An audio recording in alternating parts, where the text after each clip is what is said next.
चुमदरान, ईशा सिंह या फिर चाहत पांडे? वो कौन-सी लड़की है जो एक्चुअल में टॉप 5 में जाना डिज़र्व करती है या फिर यूँ कहूँ कि जाने वाली है?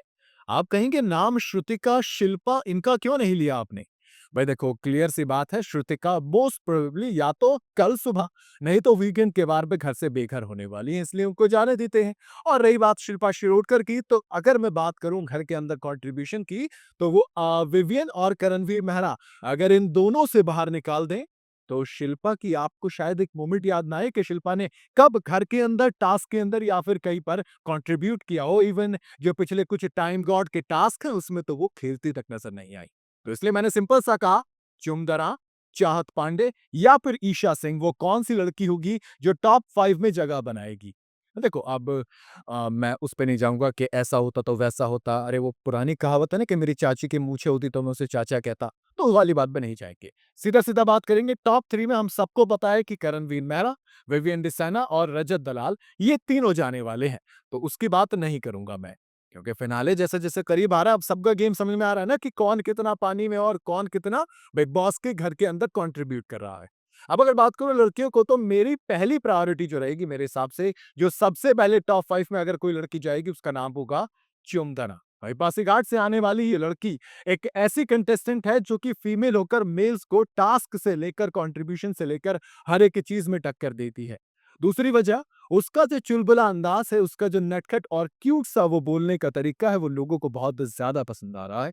और इसके अलावा अगर बात करूँ चुमदरांग की, तो कंट्रीब्यूशन के साथ-साथ वो जो चुमवीर वाला एंगल है, जो कि करणवीर मेहरा के साथ चल रहा है, वो भी जो ऑडियंस है, जो लोग हैं, जो वोट्स करते हैं, उनको बहुत ज़्यादा पसंद आ रहा है। इसलिए मेरे हिसाब से उनको वोटिंग भरपूर मिलेगी और वो टॉप 5 में जाने की दावेदारी सबसे ज़्यादा पेश करती है। और इसीलिए मैंने कहा ना कि दोस्त 3 में से पासीघाट की लड़की धमाल मचाने वाली है। एक हो गया, बची 2। दूसरे में मैं कहूँगा ईशा सिंह। ईशा सिंह के साथ सबसे बड़ा जो फैक्टर है वो है बिग बॉस का सपोर्ट होना। अगर विवियन डिसाना बिग बॉस के लाडले हैं तो फिर लाडली कौन है? दोस्त ईशा सिंह है।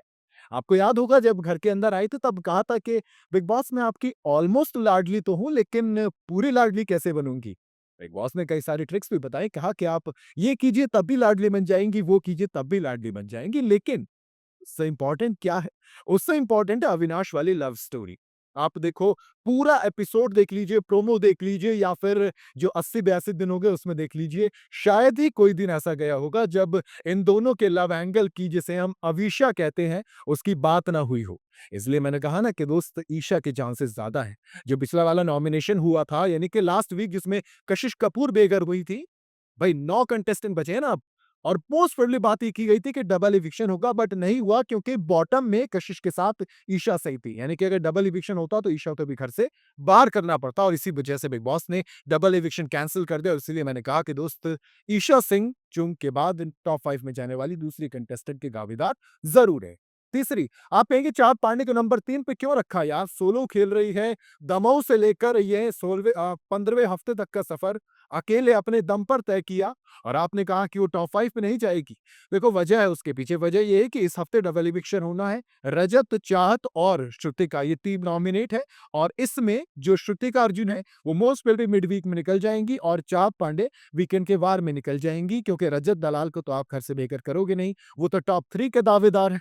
तो इसका मतलब बची कौन? चाँद पांडे और श्रुतिका। तो मोस्टली इसी